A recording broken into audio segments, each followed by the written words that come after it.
Hi, and welcome back to Push Box Banter. I am Daniel. And I'm Craig, and we're here to talk about F1 and all that implies today. And there are so many implications today. It's the last race of the season. Last It race just of the went season. down. So we've got Drivers' Championship to talk about. We've got race winners to talk about. All that good stuff. So All where of it. do you want to dive in, Daniel? Well, I think we got to get right into it. Okay. So, And, Craig, my first question for you really is was there leading into this race, was there a clear favorite for McLaren? Because I just want to point out that Oscar Piastri did not start in FP1. mm-hmm. And I think that's a clear disadvantage to him. And I'm sure, and we know that this decision is probably made ahead of time. But was there another race where this could have happened? And did they not plan for this? Yeah, it should have happened way long ago. Like, why on earth would you wait until if it was, I hadn't kept up with how many, because they've got to have a certain number of drivers jump in and start and practice. But why you would wait until the very last one of the year is beyond me when you have a drivers' championship on the line. And you know this because you've seen how great those drivers are all year long. Why would you wait? It's true. Yeah. I'm a little baffled by that. I'm also baffled. Like, I think Zach Brown commented something about, that they may invoke, team rules, team orders for Lando. And it's just like, dude, come on. Yeah. He's got, he's up on Piastri. For Piastri to win, mathematically, some bad things have to happen for Lando, basically. Yeah. Yeah. There's not he's not in the best position there. Yeah. I think that they really cemented their clear favorite. And it's what I think so. They didn't say all season. Mm-hmm. They may have said it with these like Papaya Orlando rules, Mm-hmm. but I think this is where it kind of just showed like, okay, we know who they want to win. Mm-hmm. And obviously he's got the best chance. So Yeah. I'm not going to say it doesn't make sense. It's Mm-hmm. just, I kind of feel for Piastri, really, I do. Yeah. Mhm. Yeah, I do too. I think that Piastri had an amazing year. I think it was a little bit unexpected that he was going to have that great of a year. And, down the last end of the stretch, he had some rough races. The last two races did really well, but yeah, it seemed like it just seems like Lando's always been their number one, and there's not anything wrong with that per se. He's been around with them longer. He's made more commitments to McLaren than Piastri has over a longer period of time. But at the same time, like, they tell everybody, hey, we don't have a number one driver. We have two number one drivers. Yeah, just commit that Lando's your guy, and either Piastri's there to support. commit and, one way or the other. Yeah. Don't go back and forth all the time. And that's, I don't know. I agree. It just bothers me. It bothers me too. Like, they get on like Zach Brown. He's super congratulatory, super excited with Lando Norris, as he should be after the race and on the race radio. He kind of comments a little like he's kind of more blasé towards Oscar Piastri. Not bad. I didn't think it was that big of a deal. But I know that I think Nico Rosberg, he commented some stuff about it, saying that it was the wrong way, that the tone should have been different, because, and he's probably right on a lot of that, because it's a really emotional thing for any driver to get that close and then have it just kind of slip away at the end. So I don't know. That's a rough call, but you would think that Zach Brown would have thought about this stuff before this race. He knows that there's a good probability both of these, how this is going to turn out. He ought to be prepared for it. I would have been if I was in his shoes. Exactly. Yeah. Well said, Craig. Thanks, man. Yeah. I mean, no, you're 100% right, and that's not to say that Piastri, didn't really lose it in himself. It was his to lose going right after the summer break, and he just fell off. And whether it was some of the calls that didn't go his way or that the team really pushed for Lando, it really, I mean, it cost them the few points he probably needed to secure that championship. So yeah, it did. I think momentum too. Like, there's a little bit, psychologically that goes into this. if you're riding really well on a high each week, you're doing well, you can build on that. When you start having things go in a negative way, you got to bounce back from it. You got to figure a way out. And sometimes that's easier to come back out of than others. And, it just kind of depends. But I mean, to say that about Oscar, and I think Tokyo agrees here. She's going to bark at me and tell me. But it's, with Lando, he did have 2 DNFs earlier this year. I think Oscar had, one this year? So, I mean, let's give some props. Gosh, I can't believe I just said that. I can't finish my sentence. But Lando, he did well this year. So, I mean, he did he's well. A deserving champion. Oh my gosh, it came out. Well, please forgive me. But think about it, right? If it weren't for those, hey, move out of the way, he had a bad pit stop. Right. I mean, would he have those points? That's a good question. Like, no, what if not. They were flipping it around for Piastri on those? Hey, Piastri's in first here. Let him take it. Let him take it. Let him do. Let him make the call on what we're going to do. But no, they didn't. It's like, oh well, which is fair. Let's coddle him. Yeah, well, maybe this changes the way they approach the next season because now there is a clear favorite, in my opinion. You do have a driver who's possibly going to have the number 1 on his car, right? And I think they're going to support him more now than ever, and it's going to be very clear. Like, hey, Piastri, you're here on a support role, and hopefully that opens his eyes to make a move. Whether it's away from McLaren or because I think he's got the potential to be a world champion. Oh, for yeah, sure. Definitely. I mean, it really, I think, should have been his this whole year. As much as I'm with you, Craig, that Verstappen is the one you want to see. Yeah. And especially after, him coming back and that huge deficit Verstappen had, really it was Piastri who from the very beginning just had a great start and a good half, and then all of a sudden just tapered off again with no help from his team. Not really. Right. Yeah. I mean, no help on there. So yeah, I look forward to seeing Piastri this next year. I think that he's going to come back. I would imagine that he stays with McLaren. I would be a little surprised. It wouldn't totally surprise me. I know we've talked about it a lot of how him going to a different location, different team.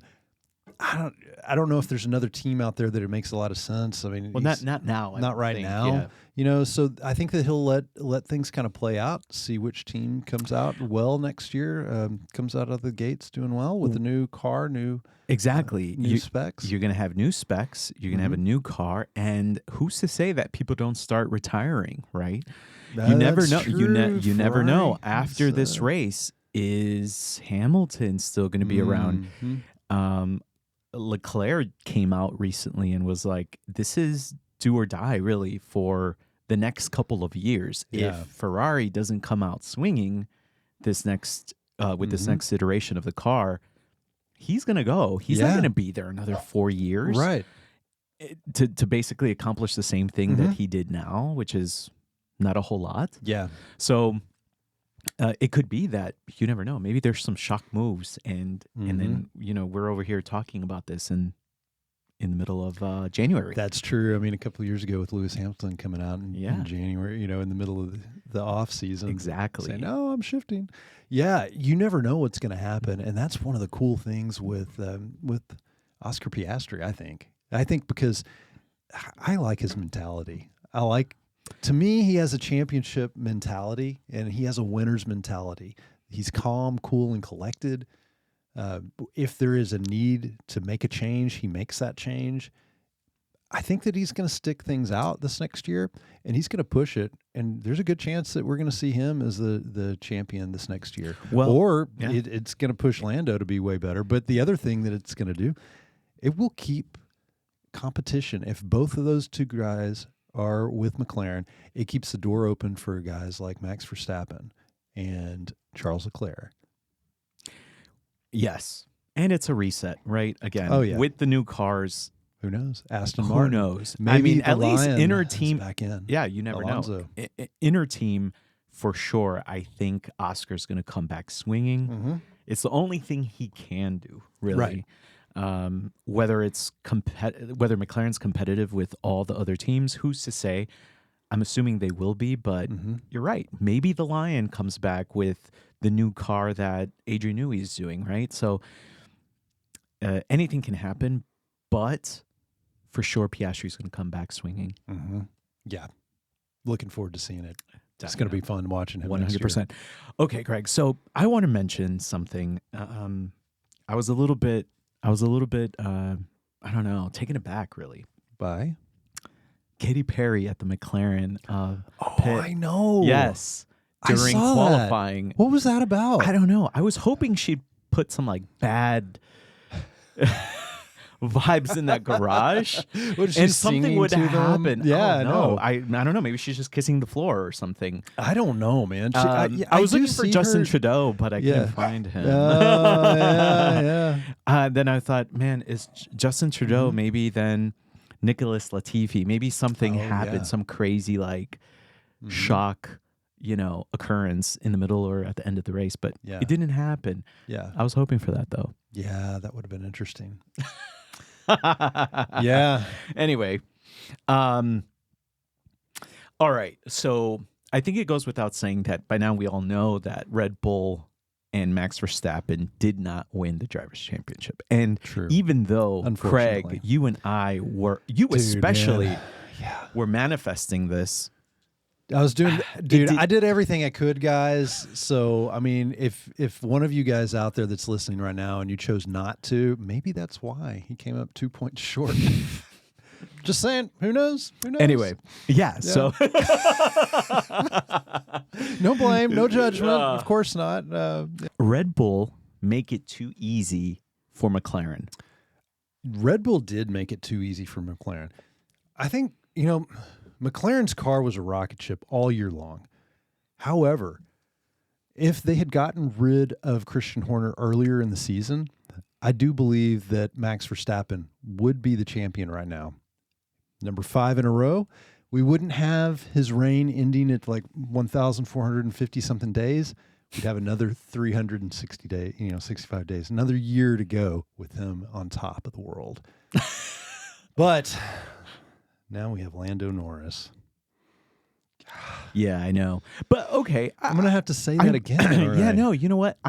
Let's not repeat it. We don't have to repeat it to maybe, next year. So we got a couple months to guys, relax on that. So right. And I agree with you that Christian Horner was a lot of the problem, and I mean, and the politics around him, right? It's everything around him. Maybe he, the work he was doing at the factory or with the team, all of it, maybe not, but it's all the attitudes around that contributed to a team that was dysfunctional. Seems like, right? Yeah.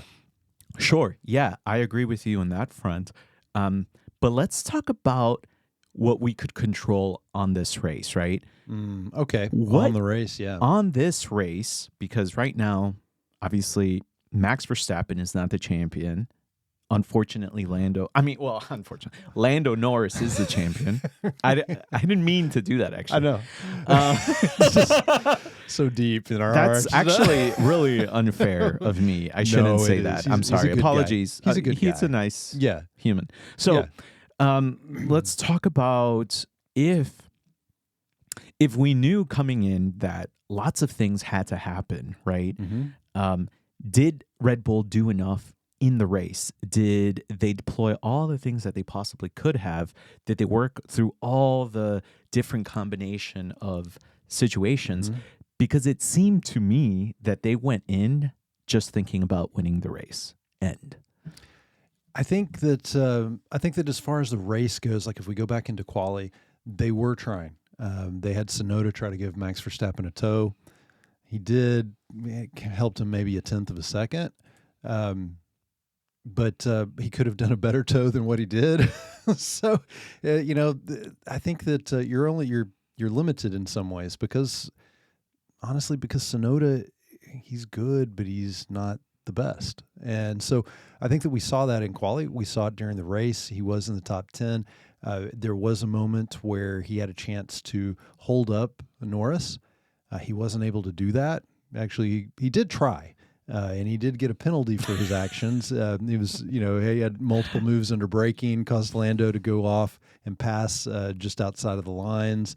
The steward said, hey, he wouldn't have gone outside of the lines if it wasn't for, Tsunoda's late braking incidents. So they gave Tsunoda a penalty.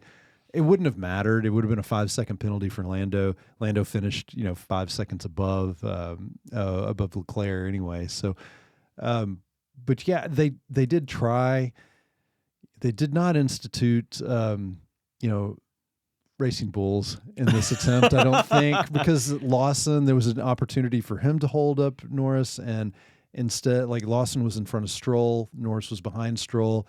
Norris passes both on the same curve. Lawson did try to come back, but Lawson being Lawson, I would have thought that the one time Lawson, he could have, the one time, yes, one time you could have come through with some reckless, like, one time he could have benefited Red Bull, and he said no. I'm just going to let him pass, and be sure there's plenty of room in between us. Gosh, he kills me. So, but yeah, that was kind of, yeah, I agree. That was with kind of you. rough there. To summarize all that, they basically, if they tried, they didn't try hard enough. And it doesn't seem like they did anything on Max's front either, right? They said, okay, Max, you're going to try to lead this race, and your goal is to win. And they could have done some things where maybe Max got the lead and maybe backed up the entire field to give someone like Leclerc a chance to overtake Lando Norris, right? And it didn't happen. There was an opportunity earlier on in the race, and maybe at some point they should have approached it. That would have been the only thing that they could have done, and maybe at the beginning part of the race, like, he could have passed Norris, right. But I don't know. And even late in the race, because he ended up with the fastest lap. Exactly. Even later, when they did their second pit stops, and Verstappen decided not to, right? And so you have 24 seconds between them, with Leclerc 6 seconds back from Norris. It's like, okay, well, maybe you do your best to back up Piastri to back up into Norris, that then backs up into Leclerc, and maybe there's something that happens, right? It gives even Lando an opportunity to maybe overtake Piastri, right? And so what if you don't win? You're not going to win the championship anyway. What difference would it make? I mean, in a way, but at the same time, it's like, in order to win the championship, you've got to at least win the race. And so they're also thinking, well, maybe there's a chance for something else weird to happen. He was leading, right? And he is Max Verstappen at the end of the day. You can't just pass Max. Well, I mean, that would have been asking Max to do the one thing that I don't think he knows how to do, and that's drive slow. We were talking about this earlier, right? What would happen if you ask Max to drive slow? Maybe they did today. I think and he just can't. Maybe he's physically unable. Yeah, it could be, right. Like it could distort the balance of the car, and he could possibly crash if he goes any slower than he knows how to. Possibly the universe. The axis of the Earth. The whole Earth shifts off its axis because Max is driving slow. Yeah. It just doesn't happen. It shouldn't happen. I mean, it shouldn't even be asked to do that. But it's probably why it didn't happen. Possibly. That's why we're still here, right? Yeah. He said no. They couldn't ask because they all knew what would happen. Yeah, he would be like when they asked him to move over for Checo, don't ask me to do that again. Right? It's impossible. That's funny. Yeah. Oh, yeah. But so, Craig, you mentioned a little earlier that Yuki Tsunoda had gotten in the way of Lando, and Lando basically passes him outside of all the lines. What do you think about that? Were the stewards right in not giving Norris a penalty? Not that it really would have mattered, I think, at the end. But what's your opinion on that? Okay, he technically passed Tsunoda with all four wheels outside of the line. By the rules, you're supposed to pass. He should have given up the place or received a 5-second time penalty. But in this case, what the stewards ruled, I think, is probably accurate, as much as I hate to say it, that because Tsunoda did multiple moves under braking or late braking moves, that his moves caused Norris to go outside the lines. And Norris was already kind of in the process of passing him to begin with. I don't know, man. I kind of feel like it's kind of rough to say. We heard the announcers debate it over and over and over again, and they didn't really show many replays of it. I think they didn't show many replays of it on purpose because if you ask me, you have Yuki. Sure, he's maybe moving more than once, right? Maybe he shouldn't be moving, but you still have maybe half a car width that he's allowed, right? And so if someone still decides to move in to overtake, I'm all with overtaking if there's a gap, right? Just like Senna says, you're not a racing driver if you don't go for the gap. But half a car's width is not enough, in my opinion. And so if you're going to overtake on the wrong side of the track, then I think you're due for that penalty. If they gave Yuki that 5-second penalty, they should have given Norris a 5-second penalty. And then at the end of the day, I don't think it would have mattered. He would have still maintained his third position, but I think psychologically it could have made a difference. That could have. For many of those drivers, including Leclerc and all those that were affected, like Piastri and Verstappen, right? That's true. And that's a good point, too. What does it mean future-wise? What type of precedence does this set? Norris, when he pulls over, he still had plenty of room where he could have passed on the track. It wasn't like it was wheel to wheel. It was half a car width. He still could have had two of his wheels on, and that still would have been a little bit controversial, but he's still on track. Yeah, he still could have been on track. Yeah. I mean, he didn't have to go that far. He didn't. I think he overreacted. Well, it makes sense. Obviously, you're nervous about it, and and the wall was kind of closing in, but at the same time, I think he had the space still. Yeah, he definitely had the space. Especially that's his motivation to overtake there. He didn't need to, right? He could have waited a little bit. So strange one. Yeah. And again, these are the Lando rules, in my opinion. That even the stewards follow. I mean, them. it wouldn't have been fair. It wouldn't have been fair to Lando if if he did a penalty and they gave the penalty to him. If he drove incorrectly. I think that just wouldn't be fair. Or call it a racing incident. And don't give them either a penalty. But the fact that they give, if you're going to give one, you should give the other. I think they should have given them both. That was my opinion from the get-go. Let them race. Stop coddling the drivers. Stop coddling Lando. Yeah, right. No kidding. Let him toughen up. It's good for him. And he can do it. He's a good driver. No doubt. Yeah. I'm not going to say champion though. So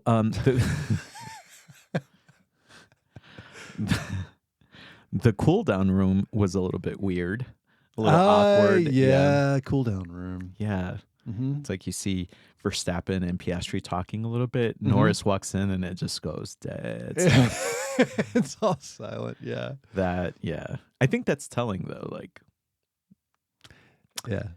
It was interesting too, seeing him Norris and Verstappen sitting there. They're kind of small talk, and then you look over and Oscar's sitting in the corner of the sofa and his legs are kicked up on the chair. Is this will people be talking about this championship, this drivers' championship, as the championship that Lando won or the championship that Max Verstappen almost won? I think you're going to hear about Max Verstappen almost winning his fifth. More, right? It's the one time that maybe the champion gets overshadowed, in my opinion. A little bit. I mean, you do have Norris has been he came close last year. He made a great run at it last year, but came up short, and this year ends up winning it. But Max Verstappen made an amazing charge. He was 104 points down. I think the last year Lando was in the upper 60s down. Yeah. I think 66, 69, somewhere in there, and ended up making a good charge coming back, not all the way. And it would have been the greatest comeback of all time if Lando had. So so here we have Max doing more than 60 plus points, and almost made it 2 points short. And if he had won and Lando had finished one place back, or they were tied in the points, he would have been champion, because Max ended up with more wins this year than Lando.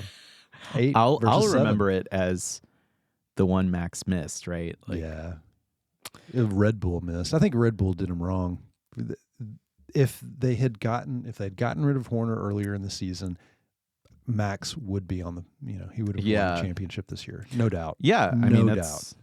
It's very likely. Yeah, because very likely. That we looked at it all this year. Oh, is it the car? Is it the second driver? So on and so forth.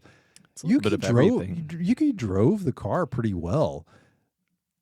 Okay, maybe that's a stretch. He did it, but he did at times. He wasn't consistent. He wasn't consistent. He wasn't terrible. He wasn't terrible, but he drove it decently. And Yuki's a good driver. Yeah. So it shows how great of a driver Max Verstappen is. Oh no doubt. No doubt. Yeah. Well, again, it's and a car that's made for for Max Verstappen. Yeah. Of course, he's going to drive it well. Yeah, it's made for him. Yeah, but a few tweaks here and there. Yeah, he'd be champion.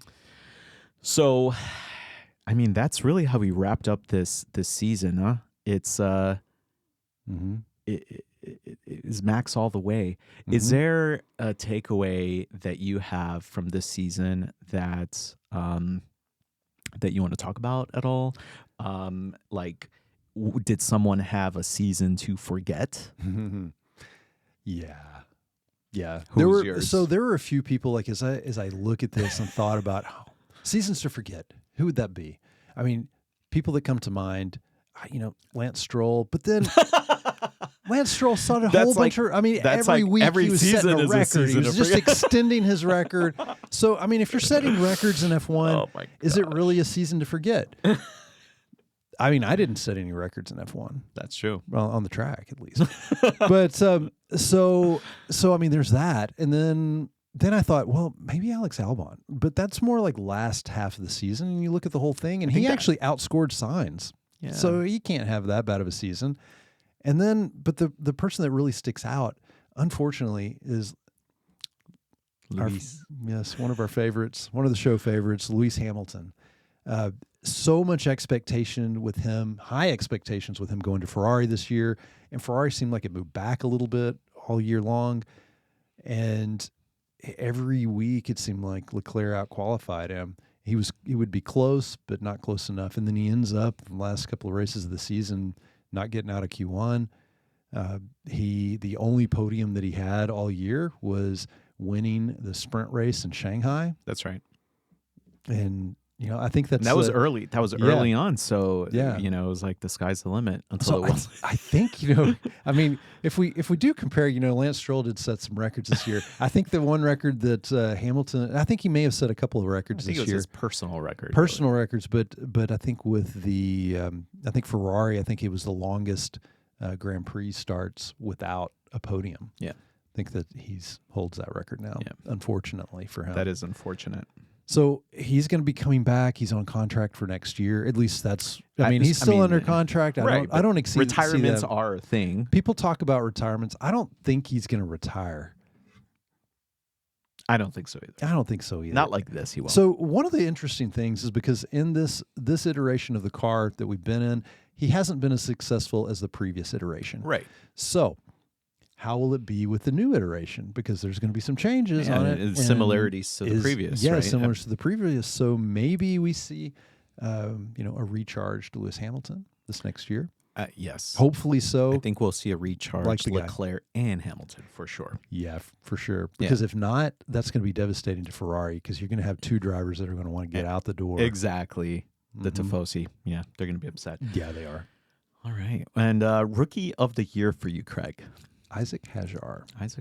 Nice. Hands down. You could say Antonelli. You could make an argument for Bortoleto. I would say Bortoleto. I think would be a lot of people could. Yeah. I mean, a consistency throughout the year, and he improved just as the upward year trajectory. went. Yeah. Antonelli really good first half, and then a lot of ups and downs throughout the year, and a little last two ending. races questionable. Exactly. Questionable endings around Lando Norris. That's right. Both races kind of let him pass. Yeah. Honestly, if it wasn't for Antonelli, Norris may not have the championship. And just saying. Yeah, no, you're right. You heard it here. 100%. Yeah. And who are you most excited to see next year, Craig? Well, I mean, obviously Max Verstappen, but as far as outside of him, I'm excited to see Isaac Hadjar and gosh, a lot of guys. The Williams crew. I'm excited to see what they're going to do. I mean, I'll tell you who I'm excited for. Who's that?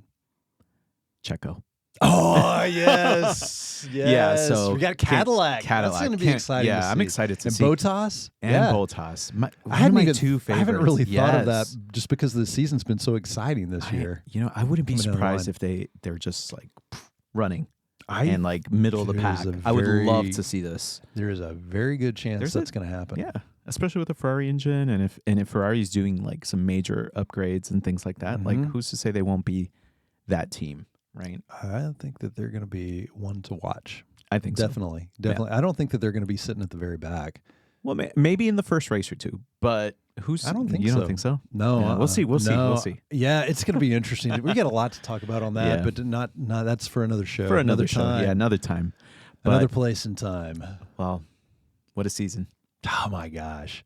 This season, I mean, you hear it on the announcer saying this was the greatest season ever, and it very possibly is/was, definitely depending on who you're cheering for. Yeah, But yeah, I mean, true. really, like to have all the drama last all the way to the very final race of the year, pretty amazing. It was. Pretty amazing. It was a good time. Yeah. Excellent time. Yeah. We had fun talking, and hopefully that our talking kind of brought a little Yes. smile to your hearts. Exactly. Something along those lines. 100%. Right. I enjoyed it, Craig. It was a good season. It was. Close to the second. It was, Daniel. And cheers. Closing off Banter. Pushbox Yes. Banter second year under our belts. So Yeah. we'll be coming back for more. Like, follow, Yes. subscribe, do all the things you do Yes, on your definitely. preferred platforms. Definitely, And my friends. Live passionately in all that you do. We're here for you.